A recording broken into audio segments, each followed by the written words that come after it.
Everyone is talking about the Huawei Mate 10 Pro since its name implies a better and a more powerful device. However, the regular Mate 10 has a lot of features of the Pro model, and it is even better in some departments. My name is Linus with the TechLine HD. Stay tuned.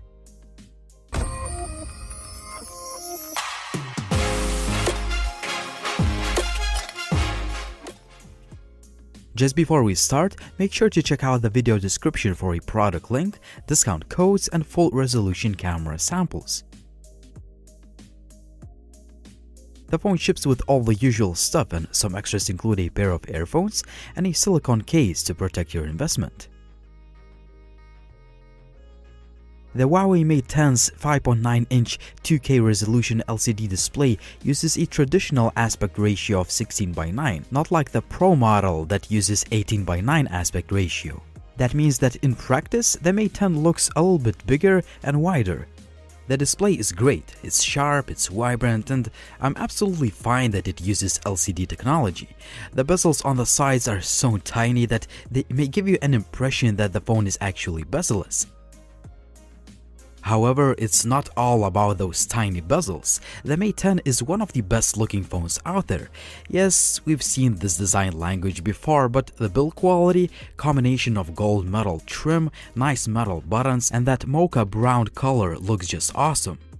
In fact, the phone changes colors in different lighting. Same as the Mate 10 Pro, there is a Leica branded camera setup. A 12-megapixel RGB camera is paired with a 20-megapixel monochrome sensor here, and both lenses features apertures of up to f1.6. There is also optical image stabilization and 2x optical zoom on board. Selfie camera uses an 8-megapixel sensor. As it has become usual in my reviews, here are a few features in a nutshell. Not like the Mate 10 Pro, the phone lacks IP67 rating for water and dust resistance. Instead, it has IP53 certification for dust and splash protection. The fingerprint scanner is embedded in the home button, and it is one of the best in class. Also, there is an IR blaster, a notification LED light, a micro SD card slot for cheap storage expansion, and yes, there is a 3.5mm headset jack that the Mate 10 Pro lacks. The sound quality is very good. Same can be said about the stereo speaker setup that is actually one of the best in the business.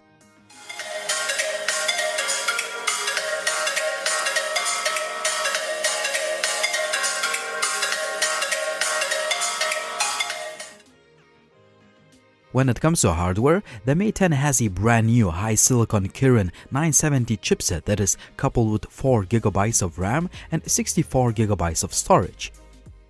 The new Mate 10 phones sport the first Huawei chipset with a neural processing unit or AI component of the processor, which learns how you use the phone and helps the device adapt to assure the best user experience. For example, the AI chip detects what kind of picture you take to apply the best image settings, and it did a pretty good job during my unscientific test.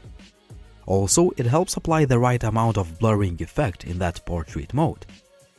Obviously, the AI component does a lot more than helping you take better pictures. Most importantly, it learns every single day to assure the best user experience. For example, it learns how you use the phone to make it faster by allocating the resources to the specific task. So far, Microsoft has updated its translator app to make use of the AI chipset to speed up the translation process. When reading a book, the NPU will remind users to enable eye comfort mode, which is Huawei's blue light filter. Or when taking a picture of a business card, the NPU will offer to scan the details into your phone book. These are just a few examples of how the AI processor works in practice.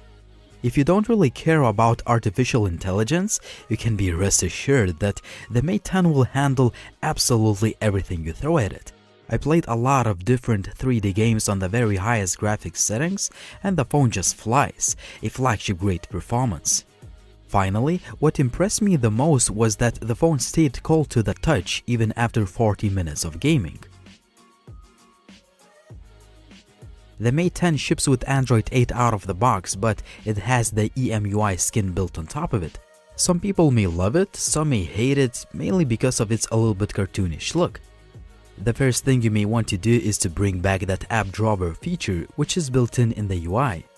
I personally like the user interface since there are plenty of features and customization options to make the phone look your own. You can choose from a variety of themes, wallpapers, and so on. There are also pretty cool transition effects and other customization options. You can choose from quite a few smart assistant features that I don't really like using, to be honest. If you plan to use those gestures, they work fine. What is the most important thing about this phone is that it is blazing fast, fluid, and responsive. Huawei claims that the phone will not show any signs of slowing down even after 18 months of using it. Well, I can't really confirm that, but the Mate 10 is indeed a very fast phone on the daily basis. Just like the Huawei Mate 10 Pro, the Mate 10 has the EMUI desktop feature that is just awesome.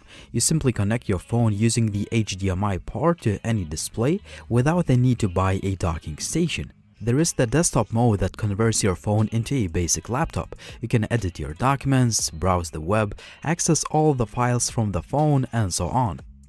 Obviously, you can connect a Bluetooth keyboard and the mouse for even better experience, but if you don't have one, you can use a built-in trackpad directly from the phone that I found to be pretty intuitive to use. You can also switch to the phone mode, which basically mirrors the phone's display. Overall, I really like the EMUI desktop feature. It works straight out of the box, no need for a docking station, and no additional software. You can even play 3D games without any input lag, which is pretty awesome. The Mate 10 features identical camera setup like the Mate 10 Pro. The camera takes pictures really fast. There are quite a few shooting modes. My favorites include 2x optical zoom to make the best out of that secondary sensor. This mode is really useful and I enjoyed using it while I was exploring Munich. The pictures look pretty good as you don't lose detail like using digital zoom. The daylight images look really good considering the fact that the phone still runs on an early software build. There is a good amount of detail, sharpness, and the dynamic range adjustment is quite impressive. The only downside would be that some of the pictures are underexposed, but that can be easily fixed in post. The low-light camera performance is quite impressive too. Sure, there is a little bit more noise and less detail, but in general, the results are great. Pictures taken using that portrait mode usually look quite good, but I noticed some artifacts going on in a few shots. There is also a monochrome mode that I'm not a huge fan of, but the pictures look really nice and detailed. Selfies taken using that 8 megapixels camera are detailed and will definitely do the trick for social media needs. 4K video looks pretty good too as the footage is sharp and detailed. However, the optical image stabilization does not work in the 4K mode, meaning that the video may look a little bit shaky. 720p slow motion video is not the best I've seen, but it's definitely usable. 1080p selfie video looks great too as there is plenty of detail. Finally, I really like the sound recording quality. Here in the beer garden, a lot of people drinking beer, and today is a very sunny and bright day, so the lighting conditions are very good. So this is how the connectivity-wise, the Mate 10 is just excellent. The call quality and signal reception are great, Wi-Fi and mobile network speeds are really fast, Bluetooth and NFC work fine. Also, the GPS is very accurate. Finally, the phone has a bunch of sensors, just like any other flagship phone in the market. The battery life is one of the strong points of this phone. A 4000 mAh unit will easily get you through the day or more, depending on how you use the phone. I found the battery life to be very similar to the Huawei Mate 10 Pro.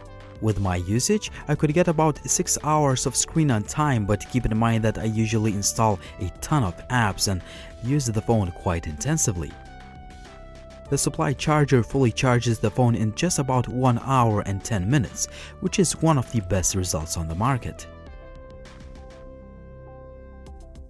The Huawei Mate 10 is one of the best Huawei phones ever, and it's definitely one of the better phones on the market right now.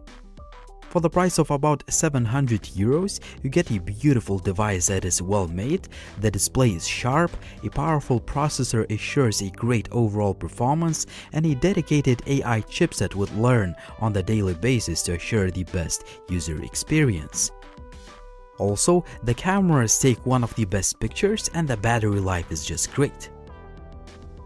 A few things that bother me are that there is no wireless charging, the water and dust resistance rating could be higher, and there should be a 128GB model available for all regions, just like on the Huawei Mate 10 Pro. Other than that, the Huawei Mate 10 is a legit flagship phone that has a ton of premium features, and so far it is one of my favorite phones of 2017, despite a few shortcomings. What do you guys think about the Huawei Mate 10? Drop me a comment down below, and as always, if you liked the video, please give it a thumbs up and please subscribe to the channel if you haven't already. Finally, for all the latest updates, please follow me on social media. It was Linus, thanks for watching again and see you soon.